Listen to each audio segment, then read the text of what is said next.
আপনার ocean gate company নাম শুনছেন? ওশান গেট, তারা এই যে টিটান সাবমার্সিবল একটা সাবমেরিনের মতো বানাইছিল, যেটা টাইটানিক জাহাজের ভগ্নাংশ দেখার জন্য অনেক লোক যে মারা গেছিল না, ওটা সাগরের একেবারে গহীনে চলে যায়। এই টিটান সাবমার্সিবল দিয়ে সাগরের একেবারে গহীনে চলে যাওয়া যায়। তো ওইটার ভিতরে ঢুকে যদি আপনি আটলান্টিকের তলায় চলে যান, তাইলেই তো আল্লাহর ফাঁকি দিতে পারবেন, আর তো আল্লাহ দেখতে পারবে না। পারবে না?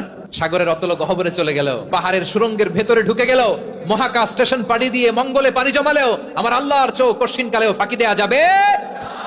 এজন্য সে আল্লাহ বললেন, লা তুদরিকুহুল আবসার ওয়া হুয়া ইউদরিকুল আবসার ওয়া হুয়াল লাতীফুল খাবীর। আমার আল্লাহ দৃষ্টির আয়ত্তে নন, কিন্তু দুনিয়ার সব দৃষ্টি আমার আল্লাহর আয়ত্তে, ঠিক কি না?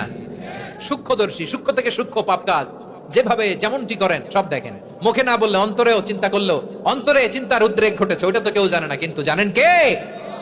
এভাবে যিনি সূক্ষ্মভাবে মনিটর করেন, ওভারসি করেন, অবজারভেশন করেন, তার নাম হচ্ছে আল মুহাইমিন।